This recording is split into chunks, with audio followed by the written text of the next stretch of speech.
G'day YouTube, and welcome back to episode 4 of this DIY aerosol spot repair. So if you haven't seen the others, I would recommend just quickly jumping back and checking out the other videos where I did a bit of a spot repair on the front bumper of my car here. So we had some dirty old touch-ups down here to start off with, and there was some very minor damage down here.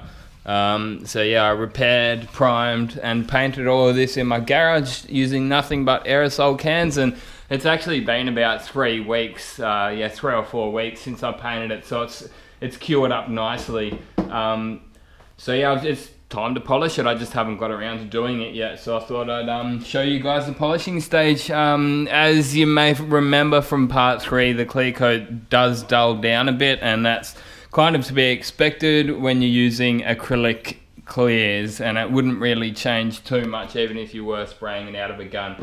Now, yeah, time to polish it. So I actually got this little cordless drill, and I've decided to see how that goes. They had this headlight polishing kit, so I'm going to whack that on, get the compound out and just shine it up. Honestly, like there's a few D-nibs in there. I can't be bothered doing it. It's a daily driver. I just want it shiny. Like, that's the only real thing that stands out to me about this spot repair is that it's dull. There's not too many nibs in it. Honestly, I've seen worse jobs come out of a spray booth with 2-pack paint, so I just want to get it glossy, and yeah, we'll take it from there.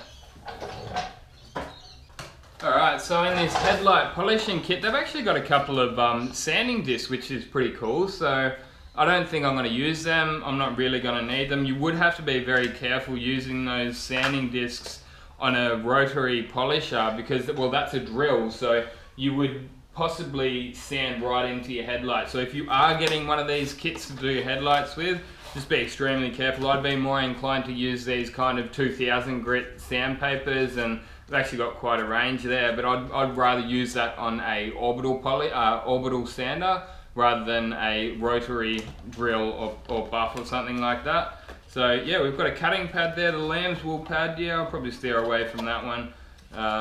We'll just whack that pad on here and see how it goes.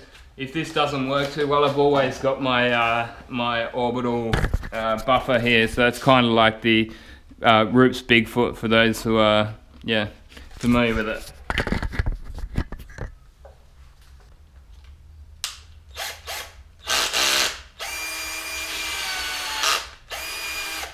Alright, let's see how this thing goes. I decided to get the Super Cheap Auto cutting compound because last time I used, what was it, the Meguiar's Ultimate Compound. It just really didn't cut the mustard. So hopefully this is a little bit coarser and it's going to rip into it a bit quicker. And this stuff here was like $6, so pretty cheap. And even that stuff actually feels quite fine, but we'll see how we go. Now, if you had any plastic trims, so if I was like polishing around here or something, I would obviously mask it up, but I'm not really going to hit anything too much around here. Some people like to put the compound onto the pad itself. I personally don't do it that way. I just go like that, put it on the panel and then work it in a little bit.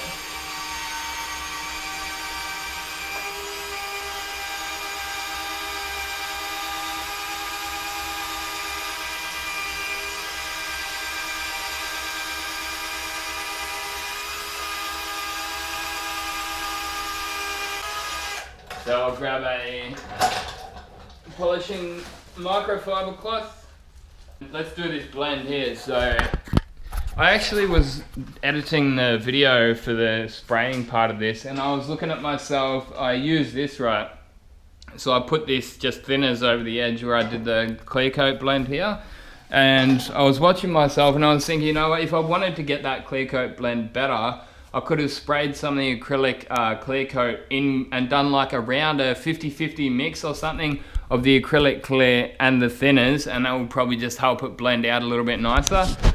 Just over where I did that. So that was with that Prevol sprayer. Like, you can basically put anything inside that bottle there, and it's just like an aerosol sprayer. It's a pretty cool idea, actually. Actually not that expensive either.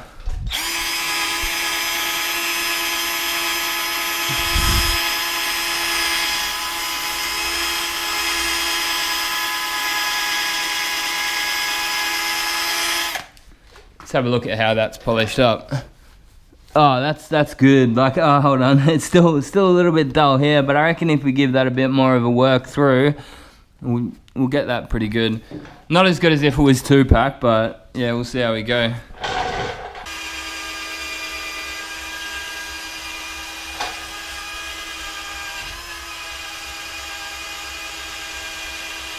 Yeah, look, that's good enough for me. It's not perfect, but it's got a bit of a gloss up to it. And there is like a few denibs here. I'll show you, I may as well just show you how to fix them. You probably already know anyway from my other videos, but I'm just gonna get a piece of 2000 grit, wherever it is. Where's my sandpaper? There we go, just got a little piece of 2000 grit there. I'm only literally doing this just for the sake of showing you guys how to do it. And you probably should really be using a block, but I'm not going to because I don't feel like it. So probably should be using water, but you don't have to. These are wet or dry sandpapers. They just last a bit longer when they're wet. So that's all you need to do sometimes is, especially with acrylic, this is actually sanding out quite easy. And I'll probably find that's going to polish up quite quickly. But yeah, even this SCA compound, it's not great. I'm not gonna lie, it's not the best. I like a lot of the Flickr and 3M polishes, but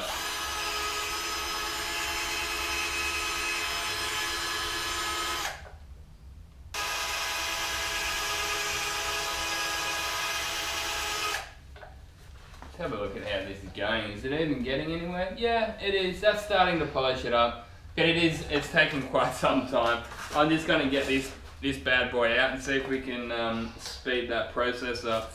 It's Sunday and I want to go and watch the footy anyway, so yeah, I just decided to give my car a wash today and I thought, well, I may as well finish this polishing job off while I'm at it. Hopefully this will get us there.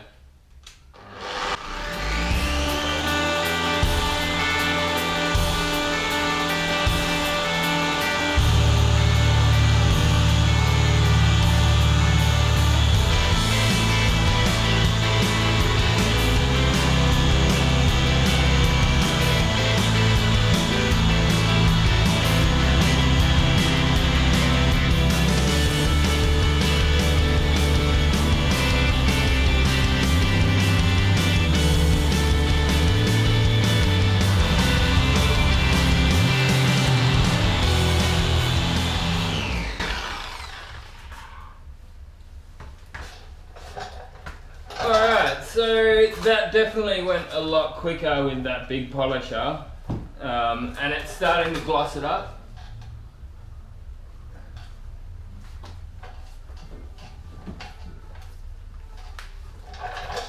So I'll give you guys a close-up look at this, right? If you look at sections like this, you could get that whole thing to look that good if you really want to. You see here, it's just dulled off. You just need to kind of warm it up a little bit with the buffer and just get that heat into it, and sort of basically what you're doing is like melting the paint so it's kind of fresh again, and yeah, just polishing it up and it'll come up quite nice. You can see here there's a few little sanding scratches that I didn't cut out properly, so I'll give that a little bit more of a go, but it's still a little bit dull down here. If I had like an air powered mini polisher like I do at work, or a rotary buff, which I actually don't have here, I've just got this one and the mini polisher there, the cordless drill. So look, honestly, I'm not far off being happy with that for a daily driver. It's shiny, it kind of looks the part. Yeah, I'll give that a little bit more. There's actually a little run down here, but I personally don't really care about it, to be honest. If I look at my car, it's definitely not going to be jumping out at me. Alright, so that's my cutting stage done. I'll give that a wipe down, make sure I'm happy with it, and as you can see, that's looking fine, really. Like, it's a little bit dull through here. I could give that a little bit more of a going over with the buff. But honestly, for what it is, this is looking pretty damn good, considering it's all rattle cans, you know. I'm pretty happy with it. At the end of the day, it's up to you how far you go with your polishing, depending what you're looking for. But yeah, you could go a little bit further than that. Get all those little spots a little bit shinier, but for a daily driver on my own car, the customer's happy, that's the main thing. And that blend there, it's not perfect, but it's pretty damn good, really. So I started off with the SCA, Supercut compound. It wasn't really doing a great deal. I then went over it with this one, both of those with the white pad. Next up I'm going to put the black pad on, which is a bit finer. I'll then go over it with the Meguiar's Ultimate Compound and then my Meguiar's Canuba Wax, which I love this stuff, it's good stuff.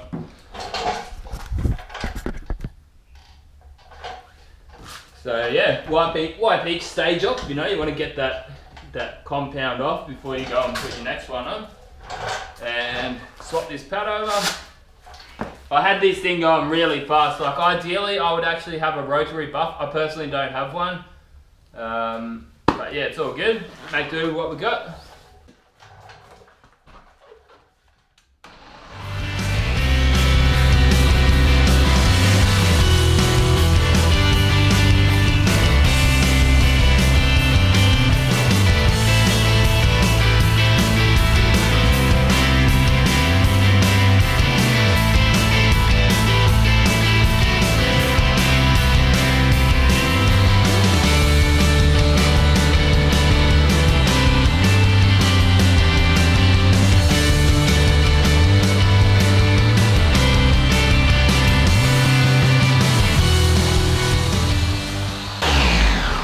Alright, so that's the polish stage. I'm going to give it a quick wax and we're done. I'm giving my car a wash and then I'm going to have the rest of my Sunday off like I should. That's looking killer, like I'm happy with that. Nice gloss out of it. Love it. Oh, don't forget to shake your polish up.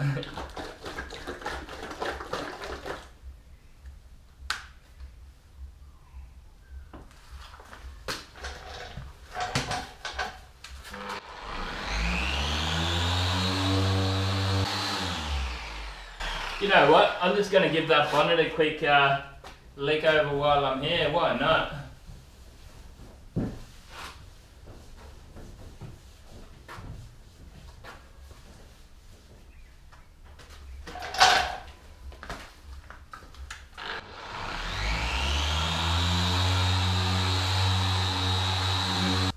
Alright, so that's coated up with that Meguiar's Canuba Wax. I love that stuff. And that's looking pretty good. I'm pretty happy with it. Hey, it's not perfect, but I'll give you guys a close-up look at it. And you can see here, like, this is what you can get out of the whole thing if you spend the time polishing. Yes, it's kind of dulled off a little bit through there, which I could get if I cared to spend a little bit more time on the buff, but I don't. This is my daily driver, and you know, driving down the road, it looks more than satisfactory for me. I couldn't help myself but give that bonnet just a really quick lick over with the Canuba Wax while it was out. And yeah, I'm going to give the car a wash up and we'll have a look at it when it's all done. So there we go, YouTube. I've just given it a wash up and it's looking nice and shiny again. I'm pretty damn happy with how that's came up actually. Look, it's not perfect, but for a daily driver, I'm over the moon with it really. You know, it's not like that bumper stands out towards the rest of the car. I actually just went around it and did a few touch-ups. The wife accidentally opened the door up onto a wall there, so yeah, I just went and did a few touch-ups around the rest of the car, and I'm happy with how it's came up. Honestly, like if it wasn't for making this video, I probably wouldn't have even worried about doing this little bumper repair. It was more just like a trial panel. To show you guys how it's done. I'm sure there's going to be some people in the comments that, hey, my bumper had like worse damage on it and I would have volunteered mine, but hey, it's done now and I hope you guys enjoyed it. Next video we're going to do like a full panel, but get a little compressor for it. Just do it all on the cheap, get stuff from super cheap again. I think it's on the other side. I think it's this door here. We've got a very slight dent here and a very slight one there. Honestly, like, that's a perfect candidate for paintless dent removal, but we're just going to do a little repair on it. Why not? Do it for the channel. Anyway, Gunners, I'll see you in the next one. Hope you guys have enjoyed watching it, and yeah, get out there and paint some shit.